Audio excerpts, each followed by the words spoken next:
ہماری ویڈیوز دیکھنے کے لیے ہمارے چینل صراط جنت کو سبسکرائب کریں۔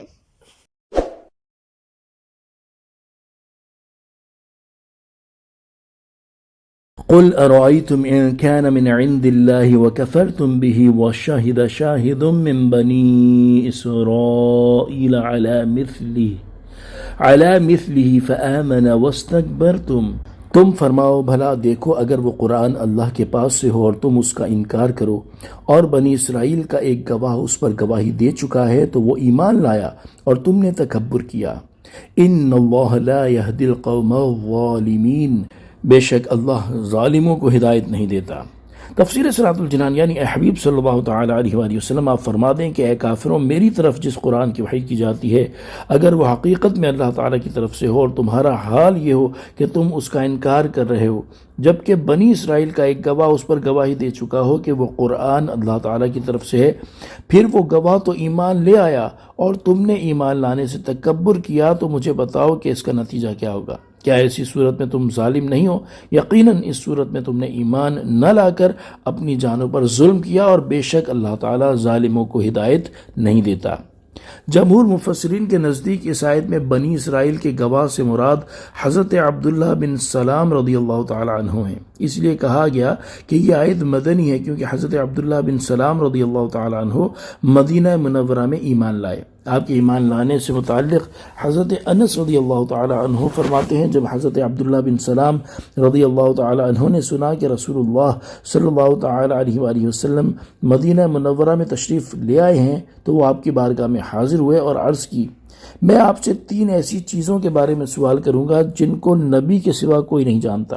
نمبر 1، قیامت کی پہلی علامت کیا ہے؟ نمبر 2، اہل جنت کا پہلا کھانا کون سا ہوگا؟ نمبر 3، بچہ اپنے باپ یا ماں کے کیسے مشابہ ہوتا ہے؟ سرکار دو عالم صلی اللہ تعالیٰ علیہ وآلہ وسلم نے ارشاد فرمایا، قیامت کی پہلی نشانی ایک آگ ہے جو لوگوں کو مشرق سے مغرب تک جمع کرے گی، اور اہل جنت کا پہلا کھانا مچھلی کی کلیجی کا ٹکڑا ہوگا، اور جب مرد کا پانی عورت کے پانی پر غالب آ جائے تو وہ بچے کی شبیہ اپنی طرف کھینچ لیتا ہے، اور جب عورت کا پانی مرد کے پانی پر غالب آ جائے تو وہ بچے کی شبیہ اپنی طرف کھینچ لیتا ہے۔ حضرت عبداللہ بن سلام نے یہ سن کر کہا، اشہد ان لا الہ الا اللہ و اشہد انک رسول اللہ، میں گواہی دیتا ہوں کہ اللہ کے علاوہ اور کوئی معبود نہیں، اور میں گواہی دیتا ہوں کہ بے شک آپ اللہ تعالیٰ کے رسول ہیں۔ یا رسول اللہ صلی اللہ تعالیٰ علیہ وآلہ وسلم، بے شک یہودی بہت بہتان تراش قوم ہے، اگر ان کو میرے اسلام کا آپ کے ان سے پوچھنے سے پہلے علم ہو گیا تو وہ مجھ پر بہتان لگائیں گے۔ پھر یہودی آئے تو نبی کریم صلی اللہ تعالیٰ علیہ وآلہ وسلم نے ان سے سوال کیا، تم میں عبداللہ کیسے ہیں؟ انہوں نے کہا، وہ ہم میں سب سے بہتر ہیں، ان کے والد بھی ہم میں سب سے بہتر تھے، وہ ہمارے سردار ہیں اور ہمارے سردار کے بیٹے ہیں۔ ارشاد فرمایا، اگر عبداللہ بن سلام مسلمان ہو جائیں تو تم کیا کہو گے؟ انہوں نے کہا، اللہ تعالیٰ ان کو اس سے اپنی پناہ میں رکھے۔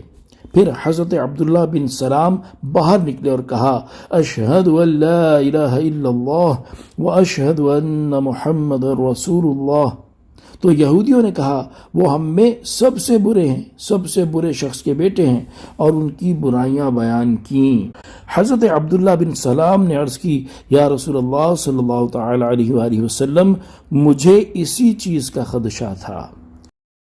وقال الذين كفروا للذين آمنوا لو كان خيرا ما سبقونا إليه، اور کافروں نے مسلمانوں کے متعلق کہا، اگر اس اسلام میں کچھ بھلائی ہو تو یہ مسلمان اس کی طرف ہم سے سبقت نہ لے جاتے۔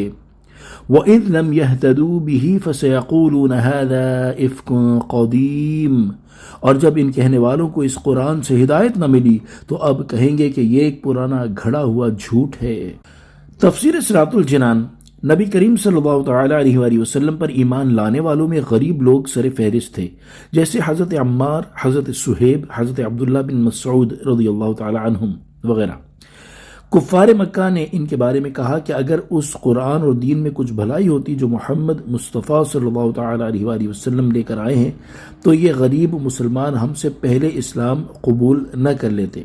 اللہ تعالیٰ نے ارشاد فرمایا جب یہ بات کہنے والوں کو اس قرآن سے اس طرح ہدایت نہ ملی جس طرح ایمان والوں کو ملی ہے تو یہ صرف اسی بات پر اکتفا نہیں کریں گے بلکہ دشمنی کی وجہ سے قرآن مجید کے بارے میں اب کہیں گے کہ یہ قرآن ایک پرانا گھڑا ہوا جھوٹ ہے۔ وَمِن قَبْلِهِ كِتَابُ مُوسَى إِمَامًا وَرَحْمَةً، اور اس سے پہلے موسیٰ کی کتاب پیشوا اور رحمت تھی۔ وَهَذَا كِتَابٌ مُصَدِّقٌ لِسَانًا عَرَبِيًّا لِيُنذِرَ الَّذِينَ ظَلَمُوا، اور یہ قرآن عربی زبان میں ہوتے ہوئے تصدیق کرنے والی ایک کتاب ہے تاکہ ظالموں کو ڈرائے۔ وَبُشْرَى لِلْمُحْسِنِينَ، اور نیکوں کے لیے بشارت ہو۔ تفسیر صراط الجنان، اس سے پہلی آیت میں کفار کا ایک اعتراض ذکر ہوا کہ اگر اس قرآن میں کوئی بھلائی ہوتی تو ہم غریب لوگوں سے پہلے ایمان لے آتے۔